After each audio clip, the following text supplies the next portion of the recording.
Fugue. The fugue was around a long time before the Baroque era. In fact, you've already heard music of this type. And the word itself is quite interesting, so let's take a look at it. Fugue is the first of our musical terms to be French. It is a French word, and it comes from the Latin or the Italian word fuga, which means flight or fleeing. Flight not in the sense of flying through the air, but flight in the sense of trying to get away from something. A fugue is basically an exercise in free imitation, and you know from your study of musical texture that free imitation is the musical texture in which one voice enters after another, and each of the voices that enters after the other imitates what the voice before it has stated and then goes on its own way. Basically, to people of the past, it seemed that the voices were chasing after each other, or that one voice was fleeing away from the other ones who were chasing it. That's why this came into existence. And you've heard sections and works that have free imitation in them, so you already have some notion about what fugue is like. Although we are taking a look at fugue as a musical genre, I want to make it very clear to you that it is a technique, not a form. In fact, any well-educated musician will tell you that. And any well-educated musician could tell you so based on his or her own personal experience. Every well-educated musician has written probably several dozen fugues in the course of his or her education. Just as you have to write those standard 5-paragraph essays for your English classes, so musicians learn how to write fugues and other contrapuntal compositions for their coursework. And when they do so, they basically exercise a technique. They don't necessarily follow a form.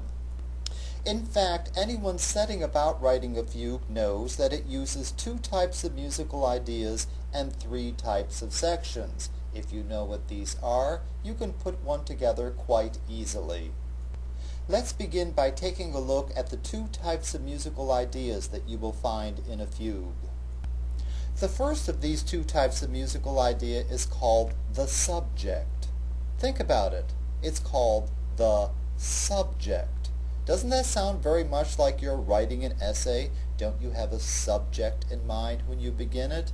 In fact, people, the parallels that exist between writing an essay and writing a fugue are quite striking. In fact, it takes little more effort for a musician to write a fugue than it does for a person to write an essay.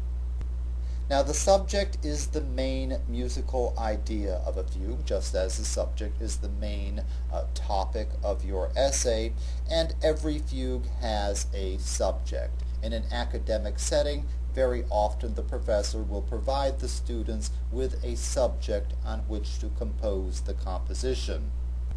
You already know what a subject is, and in fact you can define a counter-subject on your own.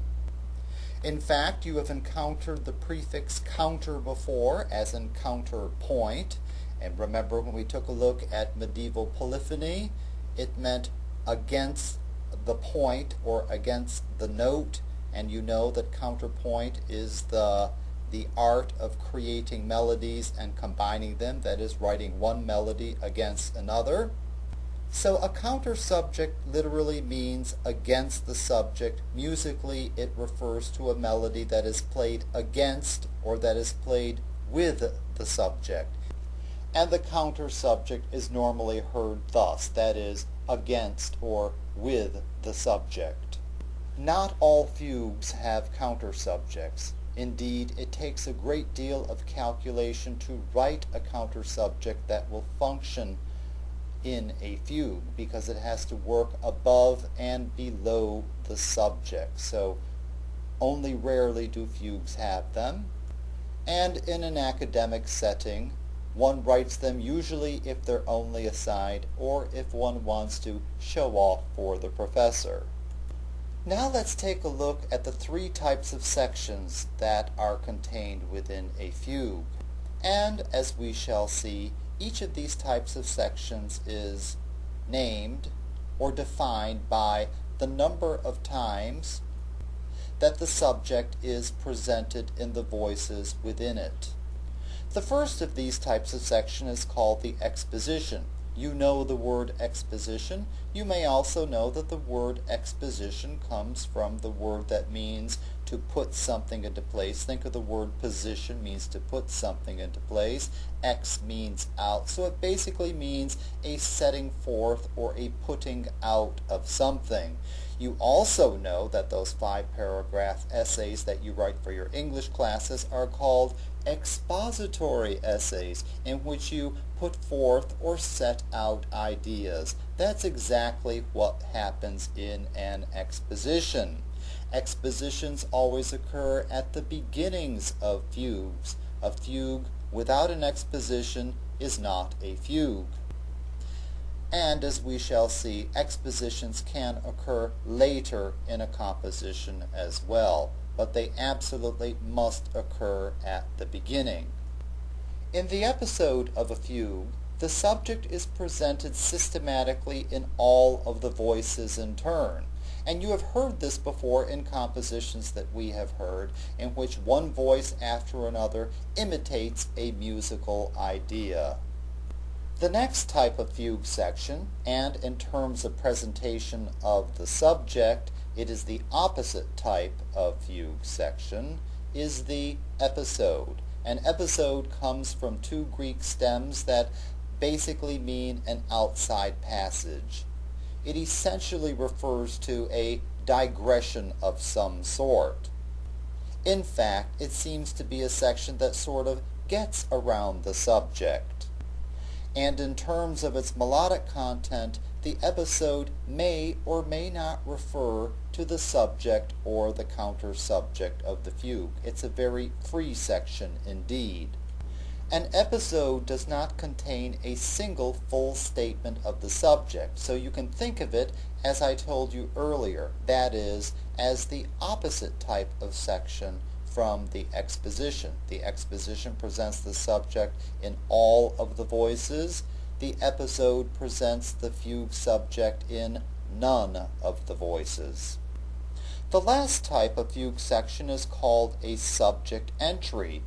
It is a section of the fugue that contains one or more statements of the subject, but it does not contain those statements in all of the voices. If it had them in all of its voices, it would be an exposition. So a subject entry is a section that has a presentation of the subject in one or more, but not in all of the voices. And as you can see, these three types of sections are, as I mentioned earlier, defined by the number of presentations of the subject within them. If the subject is represented in all of the voices in a section, it's an exposition. If the subject is not heard in any of the voices in a section, it is an episode. If it has the subject in one or more, but not in all of the voices, it is a subject entry. It's just that simple. Although there is no set form for the fugue, as I have mentioned earlier, there is a typical plan. Every fugue has to begin with an exposition, so there is an exposition at the very beginning of it. Sometimes, of course, it can occur elsewhere in the fugue as well. And after that point, it is customary, and what you see most of the time is an alternation between the other two types of sections, of episodes and subject entry. So a typical plan is exposition, episode, subject entry, episode, subject entry, episode, subject entry, and so forth.